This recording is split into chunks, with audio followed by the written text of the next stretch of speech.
Welcome to Discover Janesville. My name is Yuri Rashkin. Today we're filming at the Janesville Senior Center, and I'm glad to have as my guest Kevin Murray.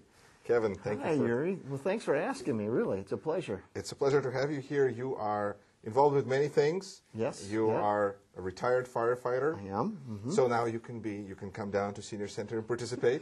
And I just found out, if you're 50, it's like official, right? Absolutely. Well, I had no idea. See? I'm officially a member now. Absolutely, and they have a lot of exciting activities. I remember as a kid coming here when it was a library. Really? Yeah. And let's see, you're a firefighter, or of course retired firefighter. Yes. Did you always want to be, were you one of those kids that said, I'm going to be a firefighter when somebody asked you, what you going to grow up? You know, I didn't, and I don't recall as a kid ever oh, look at the fire trucks. But I graduated from Craig High School, and school was a little difficult for me, so I had no idea what to do. And for some reason, I went down to the Air Force recruiter, and I enlisted in the Air Force. And when you get out of basic training, they give you what they call a dream sheet, and you get to select 3 things you'd like to be, and one of them was a firefighter. And that's where they put me. I was a firefighter at an air base for 4 years. Cool. And that gave me the training and the skills. Applied in Janesville, and the rest was history. So that's remarkable, really. Which Air Force base were you on when you did your 4 years? My training base was in Chanute. Which is? By Champaign, Illinois. Okay. And then my my full-time active base was by St. Louis at Scott Air Force Base. So you traveled a little really, bit, I didn't travel. I was never more than 6 hours from home. Joined the military to see the world, and it was in Illinois. How big was the fire department when you first joined it?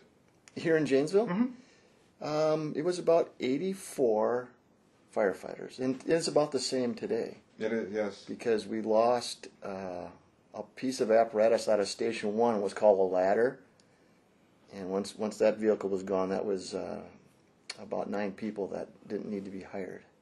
And you have been at several fire stations throughout Janesville. Well, by seniority, you get to pick which station you want to be at every year. And everyone wants to be at Station 1, right? Well, that's where a lot of the action is. That's where all the vehicles are. But based on your rank or what you do, if you're a lieutenant or driver, tailboard or paramedic, there's only so many slots at each particular station, and there's 5 of them, so you get to pick. So I've been at every station in my career. Wow. So which one do you like the best? No, just kidding. Station 4 was nice. That was my homegrown neighborhood. So that was nice. Okay. You know the area real well. Sure. Well, and the fire department covers Janesville, which is 33 square miles, and each station covers 6 square miles, so it's quite a lot of ground to cover. Right.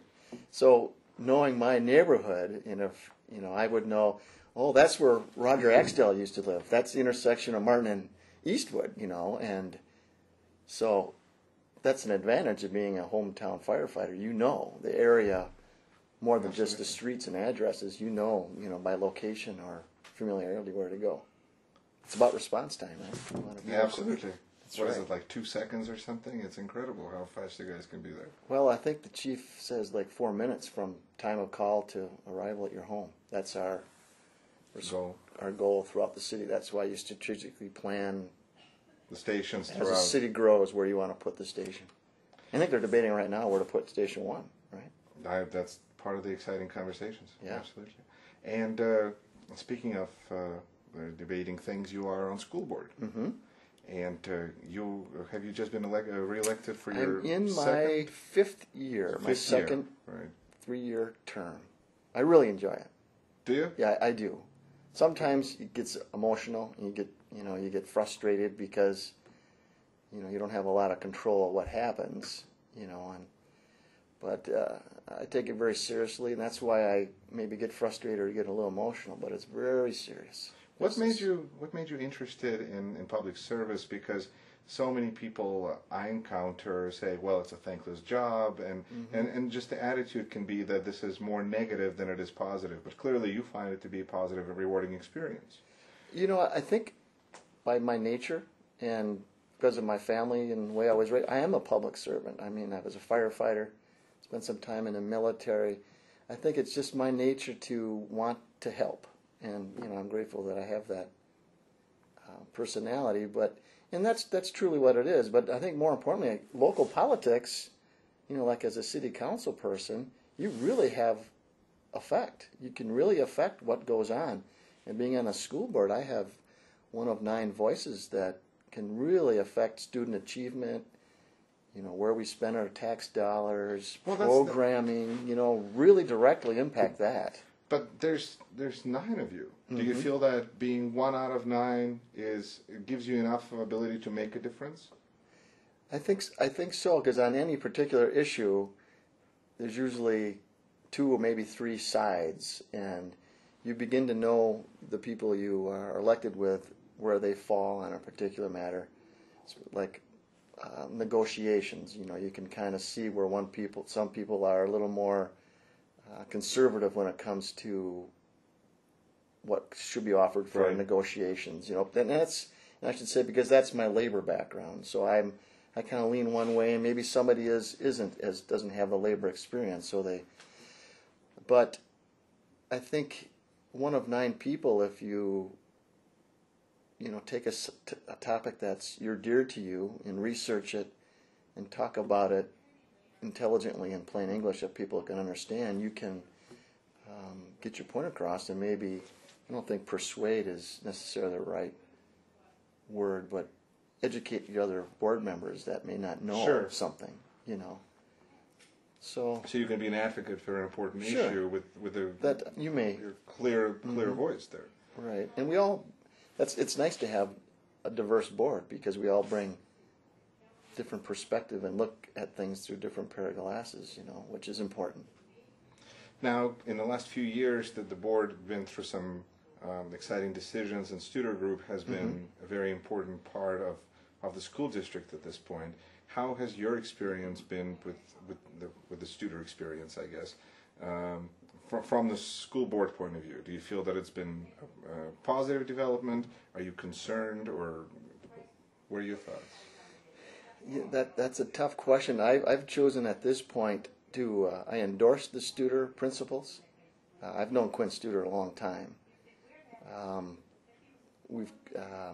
And I believe in doing the right thing. Taking it one day at a time. Doing the next right thing. So I haven't been in on any of the development or the policy or procedures about that, but that's exactly what it's about. It's about being transparent with what goes on within the operations, being transparent of how we develop personal development with teachers and administrators, helping everybody achieve in a positive way. The tough part is I shouldn't say nobody, but it's tough for all of us to be evaluated and take constructive criticism. See, I would have thought that being a public elected official, you would actually be more used to it. Because people call and write and vote on regular basis and let you know if you do a good job or not. But you still are asking for more feedback because you can never have enough. So, right. Well, me personally, when you get a phone call, you want to listen, but then you have to be very careful not to commit, because you don't know if that's the facts. You got to do some more research, because there's sometimes 3 stories to every issue. But as an administrator and a teacher, how do you critique somebody in a positive way that's not threatening or doesn't threaten their perception of their keeping their job, to help them grow? I think that's what Quint and the Studer principles are trying to do, is to make everybody comfortable that this isn't about whether or not necessarily you're going to keep your job, but it's about helping you grow, helping our students learn more, and being a better district. That's the challenge right now, because it's a new program.